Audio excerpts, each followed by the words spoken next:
Bonjour à toutes et à tous. Aujourd'hui, on va parler de GIMP de façon différente. On va parler de GIMP pour le dessin.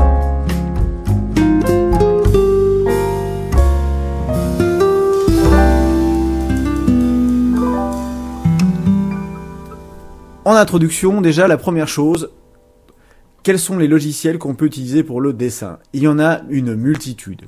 Il y a Krita dans le libre, il y a GIMP, il y a Inkscape. Krita et GIMP sont plutôt des logiciels qui vont nous permettre de dessiner en matriciel. Le matriciel, donc, dont décidons une série de points qui va constituer une image. C'est la technique de la photographie lorsque vous avez une photo qui sort de votre appareil photo.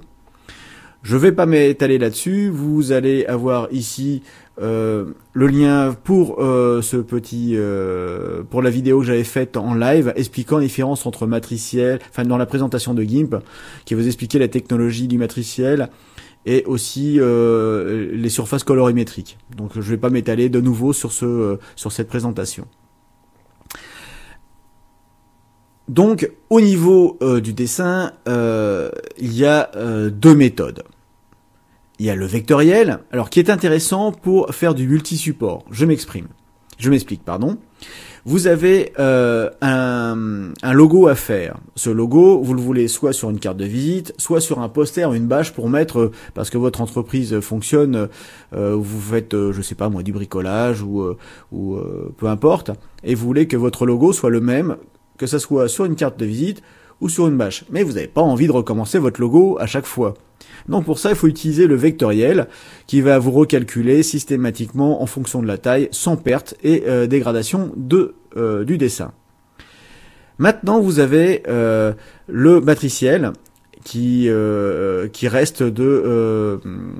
permet de faire de l'illustration, du coloriage, avec des images qui vont être certes beaucoup plus lourdes que le vectoriel, mais qui sont intéressantes parce que ça permet de faire un dessin de façon plus fluide, parce qu'il n'y a pas un temps de calcul, un temps de machine utilisé qui est important.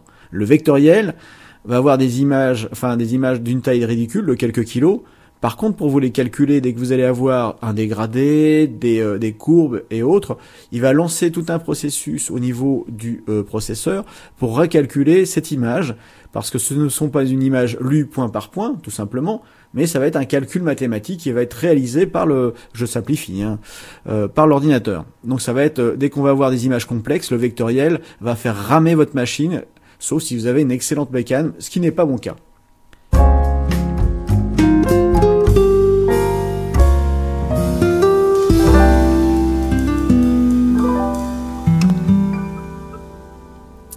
Les prérequis.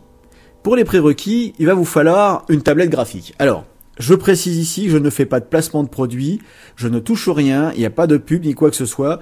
C'est ici un cadeau que mon épouse m'avait fait. J'ai acheté, donc elle m'avait acheté l'Intuos de chez Wacom. Et elle a acheté la moins chère, parce que moi je lui ai demandé la moins chère. Donc c'est une tablette format A5. Alors pourquoi Wacom? Alors Wacom, tout simplement parce que sur Wacom, il y a une compatibilité à 100% avec Linux. Bon, si vous avez des soucis, j'ai un petit script qui traîne, il suffit de me le demander pour qu'il prenne en charge. Par exemple, en multi-écran, moi j'ai dû lui mettre un script pour qu'il ne reconnaisse qu'un seul écran et que je bénéficie de toute la surface de ma tablette graphique, ici. De toute la surface, ici en A5, sur un seul écran. Sinon, sur les deux, j'aurais été à moitié et vous voyez comment c'est handicapant. Sur cette Wacom, vous allez avoir des boutons de rappel et un stylet, donc qui est composé de deux choses. Donc il faudra qu'on retrouve deux choses, sauf si vous avez acheté une tablette plus avancée et à l'arrière du stylet vous avez une gomme. Dans ce cas-là, on va retrouver la pointe, la gomme et la surface dans GIMP. On ne verra pas comment paramétrer ici dans GIMP dans GIMP, on verra comment paramétrer la tablette, mais on ne verra pas comment paramétrer la tablette dans votre système.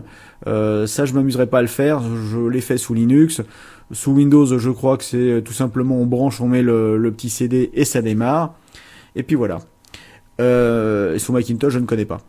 Alors, il faut savoir une chose, c'est que Intuos, la tablette Wacom, est livrée avec un logiciel. Le logiciel, c'est ce qui va faire la différence de prix entre une tablette Wacom de cette taille-là et une tablette Wacom de la même taille, même technologie, mais avec un autre logiciel. Si vous comptez utiliser GIMP ou Krita, donc des logiciels qui ne sont pas inclus avec l'offre Wacom, eh bien prenez la moins chère. Achetez le matériel et pas le logiciel. Voilà. Bon, maintenant, en fait, selon vos désirs. Au niveau donc de ce qui est nécessaire pour suivre ce tuto, ou même si vous n'avez pas de tablette, suivez le tuto, peut-être que ça vous donnera envie d'investir dans une cinquantaine d'euros. Et franchement, je ne les regrette pas. Alors après, le choix de la tablette est aussi un choix de budget. Moi, j'ai pris une format A5 parce que c'était moins cher et que je me demandais si finalement ça allait me plaire de dessiner avec une tablette ou pas. Le fait est que une tablette graphique, vous avez de celle-ci à 5, vous avez du A4 et vous avez aussi les fameux Cintiq où vous dessinez directement, c'est-à-dire que c'est un écran sur lequel vous dessinez, vous avez la sensation de la feuille. C'est une question de budget. Après, chacun voit midi à sa porte. Moi, je fonctionne avec une petite A5, ça me suffit largement. Il est clair que, de toute façon, si vous n'en faites pas un usage professionnel, acheter une tablette à 2000 euros, c'est un peu coûteux. Bon. Après, on a l'impossibilité de faire du dessin, et je dis bien impossibilité, non pas difficulté, avec ceci, une souris. Je sais pas si vous allez voir, enfin bon, voilà, avec une souris, on peut pas dessiner, tout simplement parce que dessiner avec une souris, c'est comme si je dessinais avec un pot de confiture, c'est la même chose. Déjà, en termes de précision, de tenue du stylo dans la main. Deuxième chose, GIMP a été fait, et les autres logiciels aussi, pour fonctionner avec une façon naturelle, avec une tablette. Pourquoi ? Parce que lorsque vous dessinez sur une feuille, vous allez appuyer plus ou moins fort pour accentuer ou pas votre trait, être plus léger lorsque vous voulez faire juste des contours pour faire une ébauche. Et ce genre de choses, avec la souris, quoi que vous fassiez, il va pas le gérer. La souris n'a qu'une seule chose, c'est soit une boule pour les anciennes technologies, soit un laser. Donc soit il y a contact, il ne voit qu'un déplacement donc sur les axes X, Y, et rien d'autre.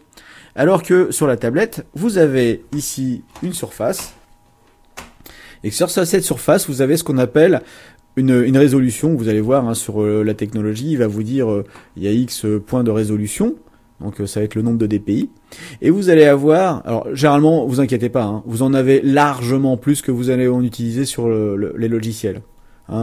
J'ai une image en règle générale, on va l'utiliser à peu près à 300 dpi pour la publication. Là, vous en avez voilà. Ensuite, on va avoir des points de pression, c'est-à-dire qu'il va être capable de détecter 2048 ou quelque chose comme ça, points de pression au niveau de la tablette. C'est-à-dire que vous allez appuyer plus ou moins fort et ça va le ressentir. Impossible avec la souris.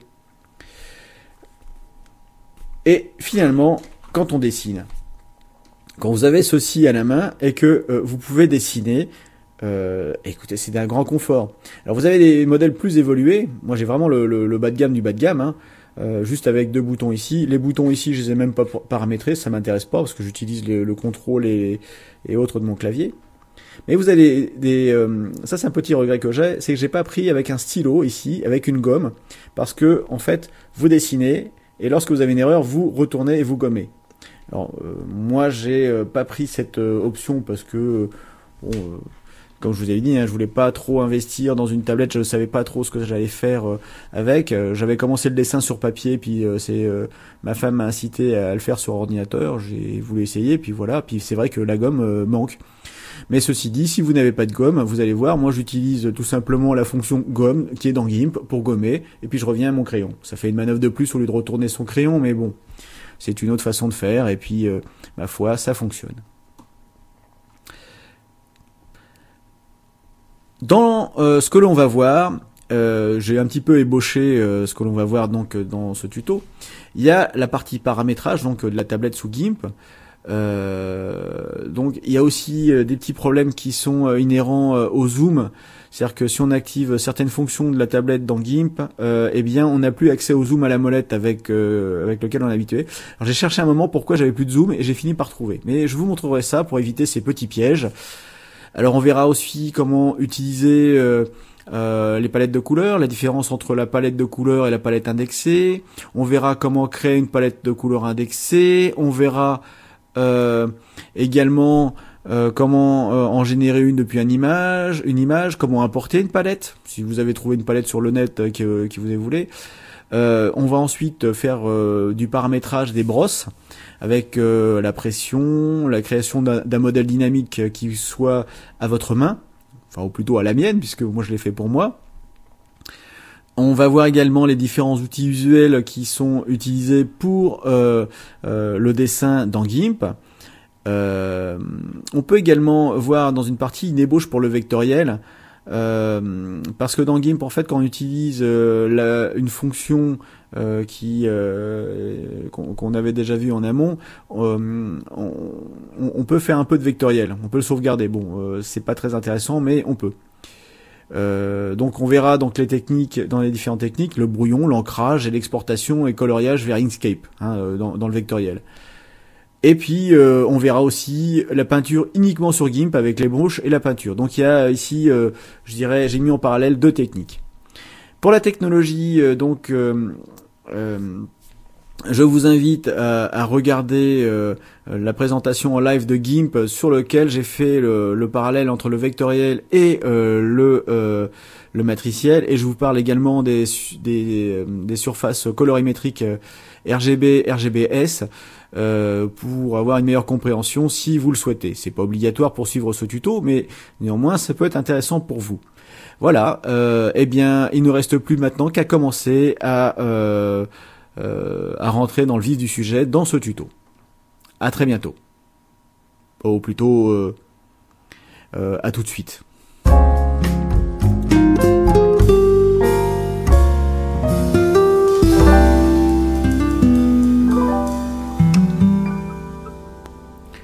Vérifions maintenant si la palette est bien prise en compte dans GIMP. Tout d'abord, et en tout premier lieu, et dans cet ordre-là précisément, branchez la tablette à l'ordinateur. 2. Lancer GIMP. Une fois que GIMP est lancé, moi ici je l'avais déjà lancé, ma tablette étant bel et bien branchée à l'ordinateur physiquement avant le lancement de GIMP, je vais pouvoir maintenant vérifier si j'ai bien ma tablette qui est prise en compte dans GIMP. Pour ça, je pourrais très bien prendre ma tablette, mon stylet, et puis bouger de droite à gauche en voyant que ça là fonctionne. On peut aussi, et je vous le conseille, aller dans Édition, et vous avez périphérique d'entrée, ou Préférences. Si on passe par Préférences, on va ici dans Périphérique d'entrée, et on se retrouve dans le menu précédent, en allant dans Configurer les périphériques d'entrée. Je vois ici Wacom, donc deux périphériques qui sont attenants à ma tablette graphique. Je ferme, c'est bien pris en compte. Et on va recommencer maintenant en prenant périphérique d'entrée. Et vous voyez qu'on arrive directement sur cette boîte de dialogue. Alors j'agrandis ici un petit peu. Et qu'est-ce que me dit GIMP? Eh bien que il a bien pas de pad, donc ici c'est la surface, donc la tablette elle-même. Et ensuite, on va avoir le stylet qui lui va être donc le stylo. Si vous avez une gomme à votre tablette graphique, vous aurez une troisième ligne avec la gomme. Donc je précise bien, pour que GIMP prenne en compte tout cela, il faut bien lancer GIMP après avoir plugué la palette graphique. Voilà, GIMP est prêt maintenant à être paramétré pour la tablette graphique. Je ferme. L'interface pour le dessin. Bien dans GIMP, on va utiliser pour le dessin des palettes de couleurs, bien sûr, pour le colorier. Alors pour ça, on a des différentes palettes qui peuvent être affichées ici. Palettes qu'on peut télécharger ou créer, ou celles qui viennent avec GIMP. Donc ici dans les palettes, vous allez avoir le nom de la palette et à côté le nombre de couleurs qui sont sur cette palette. Par exemple ici on a les palettes Crayola, donc des dessins pour tous les enfants, avec 48 couleurs uniquement. Alors dans le dessin pour GIMP, on va utiliser quelques outils comme l'outil crayon pour dessiner, l'outil pinceau, la gomme bien sûr, l'outil aérographe pour faire un petit peu de peinture, l'outil de calligraphie qui permet de faire des tracés propres un petit peu style manga avec des contours. On aura aussi l'outil de floutage si on veut ajouter ou enlever de la netteté, mais généralement on va lui préférer l'outil de barbouillage qui permet en utilisant une brosse de barbouiller un petit peu, donc de mélanger un petit peu avec le doigt, un petit peu comme on ferait avec du charbon, ce genre de choses. Voilà, c'est à peu près tout. Comment est-ce qu'on fonctionne dans GIMP? Tout simplement, dans les calques, on va ajouter... j'ai créé une image, je prends une image, donc on va prendre une image, je vais prendre horizontale, paysage, et dans les options avancées, pensez à être en 300 dpi, tout simplement parce que si vous n'êtes pas en 300 dpi, votre dessin sera pas très très beau. Alors vous pouvez utiliser les paramètres A4 en 300 dpi mode portrait, c'est déjà enregistré dans GIMP, ça va très bien, sauf si vous voulez faire autre chose comme dessin. Voilà, donc ici, j'ai fauté, pourtant, alors donc, nouvelle image, A4, et voilà, il faut que je sélectionne bien ici, et je suis bien en 300 ppp, donc 300 dpi. Voilà, je valide. Et j'ai mon image. Donc ici j'ai mon arrière-plan. Première chose, j'ajoute un canal alpha ou pas, on s'en moque. De toute façon, c'est juste un arrière-plan. Alors si j'ajoute pas d'un canal alpha, si je prends l'outil gomme, ici je peux gommer autant que je veux. Attendez, je vais prendre une sélection un peu plus grosse. Voilà, grosse taille. Eh bien, ça ne gomme pas. Par contre, si j'ajoute un canal alpha ici à mon arrière-plan, voilà. Si je gomme, eh bien, je vais faire disparaître le blanc. Je suis bien en gomme? Oui. Alors, voilà. Je fais disparaître le blanc. Vous voyez? Donc, l'avantage de ne pas mettre de canal alpha ici, c'est que si on se trompe, eh bien, on n'a pas de souci. Donc ici, vous n'êtes pas obligé de mettre un canal alpha. J'irai même supprimer le. Par contre, on ne dessinera jamais sur cette image. On va juste dessiner sur un calque transparent. Pour ça, donc, il faut aller dans créer un nouveau calque et transparence. Donc là, ça va être notre calque dessin. Par contre, si on n'a pas le calque arrière-plan visible, je vais prendre ici l'outil crayon. Vous voyez que c'est pas très pratique parce qu'on va pas avoir une visibilité de notre dessin. Alors, je reviens ici, voilà. Alors, je parlais tout à l'heure des palettes de couleurs. Donc ici, on avait la palette de couleurs Crayola. Donc, ici, je vais afficher ma palette de couleurs. Toc. Alors, pour avoir ici l'éditeur de palette, comme en bas, ici, les différents onglets. Vous avez dans GIMP, juste sur la droite, tout en haut, configurer les onglets. Il suffit de cliquer dessus et d'aller dans Ajouter un onglet. Alors moi j'affiche la barre des boutons, vous pouvez ne pas l'afficher, icônes, voilà, etc. Moi je l'ai mis en automatique. Et donc dans Ajouter onglet, je reviens, vous avez les différents types d'onglets qu'on peut rajouter. Donc les palettes de couleurs indexées, les différentes palettes, voilà, la palette, etc. Donc ici, je suis sur celle-ci, un éditeur de palette. On a ici, en bas, si je laisse ma souris dessus, les palettes. Et là, vous avez palette. Donc, et on va avoir aussi couleur de palette indexée. Alors, où est-ce qu'elle est, celle-là? Alors ça, c'est couleur avant-arrière-plan. Alors, je vais ajouter un onglet. Et il est... Toc, toc, toc.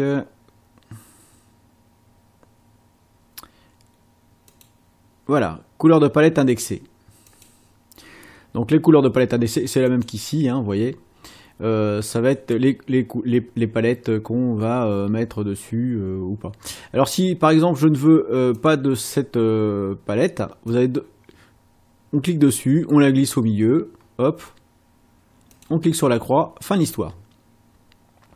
Donc ici j'ai 2 fois pression dynamique, c'est pareil, hein, je devrais pas avoir 2 fois ça.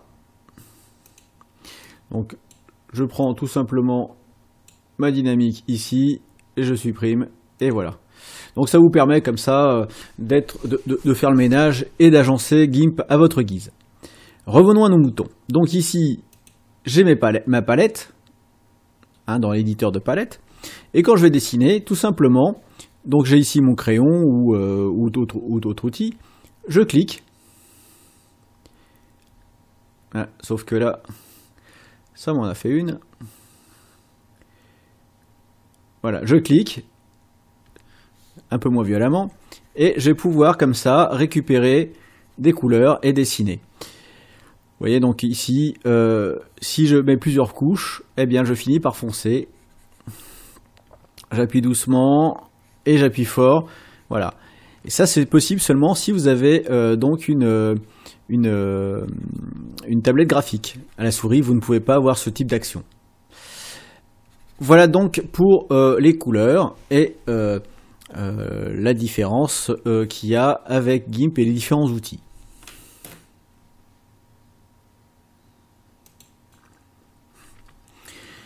Alors dans les outils, pardon, je vous avais donc parlé des différents outils. Alors on a l'outil crayon, dont le paramétrage ici va varier avec, mais on y reviendra ici, les pressions dynamiques de brosse.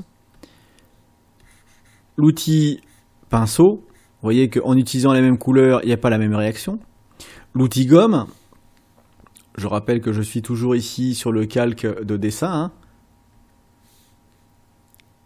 qui va permettre de gommer, et selon la pression, gommer plus ou moins, donc je peux gommer doucement. Je vais agrandir un petit peu, hop. Donc je peux gommer tout doucement, vous voyez, comme ça, un petit peu. Ça permet par exemple de donner un relief. Ensuite, on va voir l'outil aérographe, qui permet toujours, voilà, de faire de la peinture en aérographe, hein, donc en projeté. Bon, ça vous permet de faire ce type de choses. L'outil ancrage, alors là je vais repasser en noir, et au niveau de opacité, taille, voilà, taille, ici je suis tout petit, voilà, donc ça nous permet de faire des traits très fins. Voilà, c'est vraiment lorsque vous voulez, par exemple, vous avez fait un brouillon, hein, tout simplement, hein, et après vous voulez juste faire un ancrage, donc faire des contours, hein, un petit peu pour dessiner un petit peu ce que vous voulez dessiner. Donc par exemple dans les mangas, vous allez bâtir des traits au brouillon sur un calque, et vous allez faire un calque d'ancrage pour faire les contours bien propres, par exemple ici.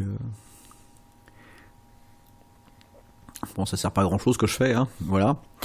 Vous allez avoir ensuite l'outil doigt. Alors l'outil doigt, il va utiliser une brosse. Ici, je vais prendre une brosse de taille plus petite.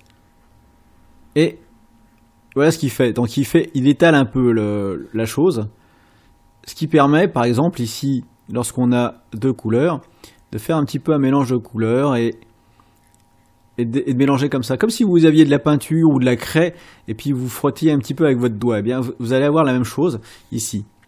Et puis bon, l'outil pour flouter mais bon, généralement cet outil-là, on l'utilise plus en photo, hein, en dessin, on va utiliser plus facilement l'outil doigt ici. Alors, j'utilise le premier bouton de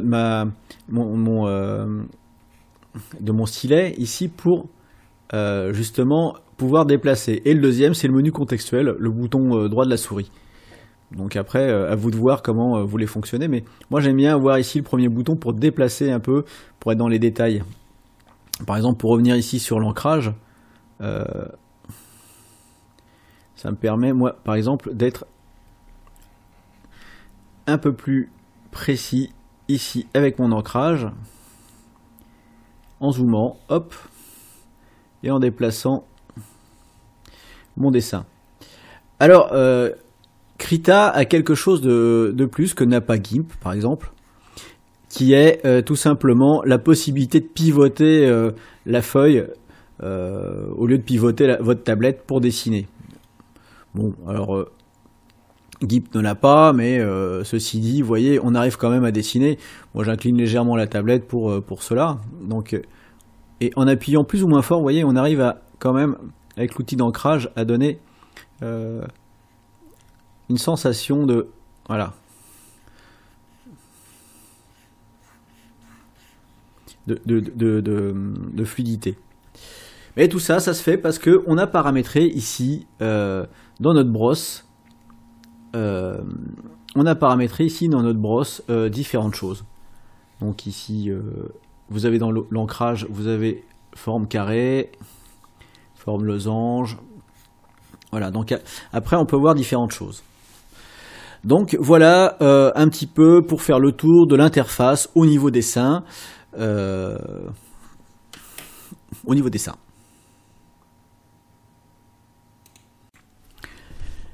Maintenant, nous allons voir les palettes de couleurs. Alors, il y a une différence entre les palettes de couleurs qu'on peut pouvoir avoir et les palettes de couleurs indexées. Donc, on a vu tout à l'instant comment aller dans les palettes de couleurs. Donc ici, palette de couleurs, hein, vous avez dans palette avec un S, à ne pas confondre avec palette avec sans S, qui sont les palettes indexées. Et donc, dans les palettes sans S, j'en ai une ici que je dois supprimer. Voilà, hop. C'est les 0 couleurs. Vous pouvez télécharger donc sur le web différents types de palettes. Hein. Vous avez des myriades de palettes. Par exemple ici, moi j'utilise des palettes donc les yeux humains, les cheveux humains, les lèvres humaines et la peau humaine, qui permet de repeindre un petit peu différentes choses. Alors dans ces palettes, vous allez avoir un nom. Par exemple ici, c'est la palette d'Inkscape et le nombre de couleurs, 431. Ici, quand je fais défiler, vous voyez que il y a 431 couleurs différentes. Moi, je préfère les palettes un peu plus raccourcies pour le dessin parce que voilà. Alors, on avait vu tout à l'heure qu'il y avait Crayola. Hein, vous avez Gold aussi. Ça va dépendre ce que vous voulez peindre. Paintjet, ici, il y a 16 couleurs. Voilà, ça peut permettre de faire différentes choses. Ici, PP, 11 couleurs. Donc voilà, ça ce sont des palettes déjà préenregistrées que vous pouvez utiliser. Vous pouvez aussi créer votre propre palette de couleurs. Alors pour ça, je vais fermer ce dessin. J'abandonne les notifications, enfin j'abandonne le dessin tout simplement. Et je vais prendre une photo, ici, hop, que je vais glisser, la photo d'un canon. Donc la photo de ce canon, elle est simple. Il y a quelques couleurs ici et on va pouvoir créer notre propre palette. Alors pour ça, on a ici créer une nouvelle palette. Toujours dans palette, hein, je rappelle ici qu'on est dans palette. Je clique dessus et j'ai marqué ma palette par exemple. Ou canon, tout simplement. Alors, il faudrait que je double-clique. Donc, couleur, dessin, canon. Bon, je suis pas inspiré. Voilà. Et comme vous pouvez voir ici, pour l'instant, il y a 0. On va changer ça. Pour ça, on va aller dans le petit crayon ici. Et alors,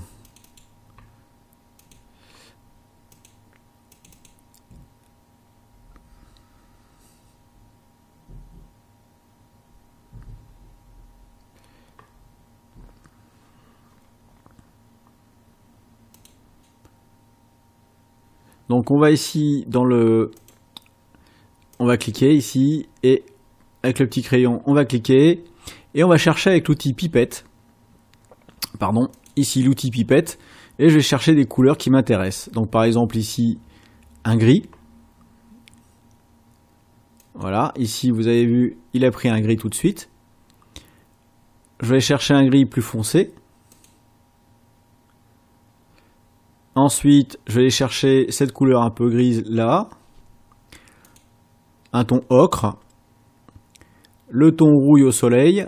Le ton rouille ici un peu plus foncé. Un peu plus foncé. Et ici un peu plus marron. Je vais avoir ensuite le sol avec de l'ombre.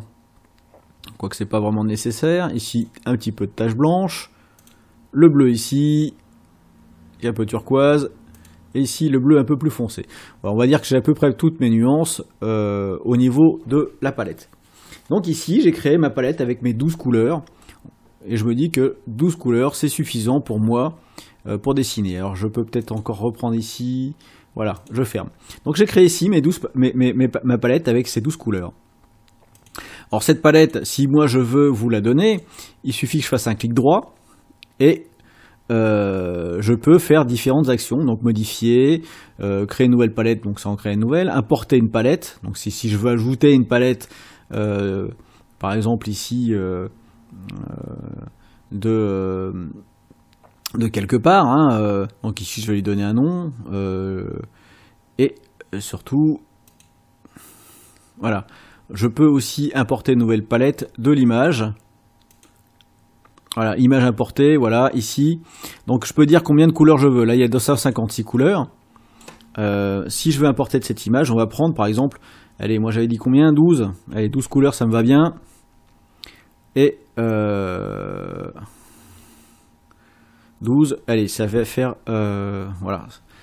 Donc ici, on va prendre 12 couleurs, importer. Donc il peut mettre en dégradé ou en image. Donc l'image ici, c'est ça. Donc ici j'ai mes 12 couleurs, ici alors si j'en veux un peu plus, allez, on peut être précis, hein, on va demander, allez, 24.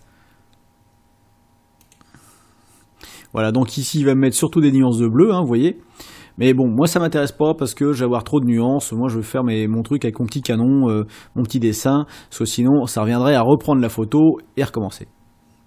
Ou alors on peut prendre un fichier palette ici et récupérer une palette quelque part sur notre ordinateur. Donc vous avez vu, hein, on peut récupérer à partir de l'image. On échantillonne pas sur tous les calques, juste sur ce calque-là. On peut prendre donc autant de couleurs que l'on souhaite. Ici 30, allez, si on monte à 30, qu'est-ce que je vais avoir? Je pense que je vais avoir surtout des différentes nuances de bleu, hein, surtout. C'est pour ça que la technique ici d'enregistrer, alors j'annule, hein. La technique d'enregistrer ici avec la pipette permet de faire un dessin qui ressemble à un dessin et non plus à une photo. On peut actualiser les palettes, donc voilà. Et on a ici Export As. Donc ici on peut exporter notre palette. Donc en CSS, hein, par exemple. Hop, pardon. On peut aussi envoyer notre palette pour en faire un dégradé. Et voilà, on peut trier les palettes. On va laisser ça comme ça, on a notre palette ici, et on est content, on a notre palette définie. Alors évidemment notre palette, si elle ne convient pas ici, parce que la présentation elle sera pas simple après avec la souris, on peut ici ajouter différentes colonnes, par exemple ici sur 3 colonnes, on peut zoomer. Voilà, et carrément, voilà. Donc là, vous voyez, elle sera plus simple à utiliser en tant que palette. Après, donc, on va avoir les couleurs indexées. Alors, les couleurs indexées, eh bien, Inkscape nous explique que seules les images à couleurs indexées ont une palette. Alors, comment récupérer des couleurs indexées? Pour générer une couleur indexée, donc, ici, dans palette indexée, on n'a rien sur cette image. Je suis bien ici sur mon calque image actuelle. on n'est plus sur de la création de couleurs qu'on avait fait tout à l'heure. On va aller tout simplement dans Images. Et dans Images, c'est bien caché, hein. On pourrait penser que c'est dans Couleurs, mais non, en fait, c'est dans Images, Mode. Et ici, vous avez donc différents types, différents modes. Donc RVB, niveau de gris, couleur indexée. On peut assigner un profil de couleur, donc aussi, et convertir en profil de couleur. Ce qui m'intéresse, moi, c'est couleur indexée. Je clique ici et on va demander de générer une palette optimale, 256 couleurs. Alors, il y en a beaucoup trop pour moi, donc je vais lui en demander 100. Ou alors utiliser pour optimiser pour le web. Allez, on va laisser sur une palette optimale par défaut à 256 couleurs. On va laisser comme ça. Et activer le tramage de la transparence, je ne vais pas l'activer, et je vais lancer une conversion.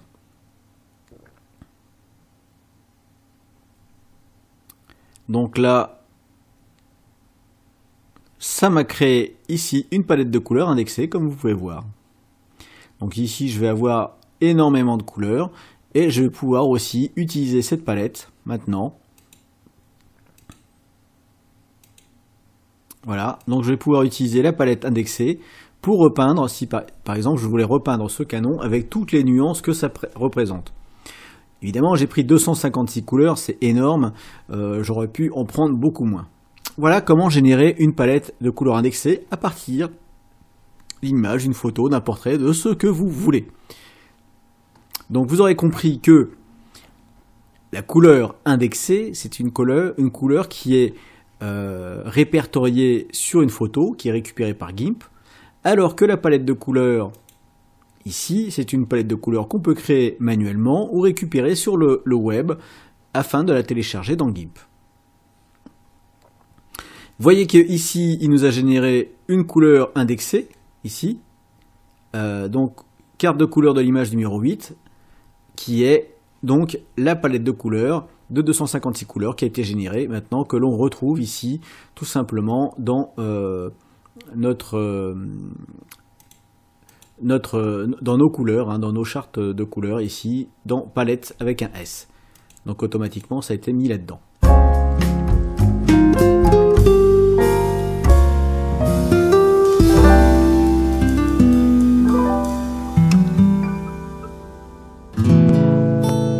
Tu as aimé cette vidéo? Eh bien, mets-moi un pouce bleu s'il te plaît, partage-la autour de toi sur tes réseaux sociaux et mets-moi un petit commentaire pour pouvoir m'aider à avancer sur YouTube. Merci!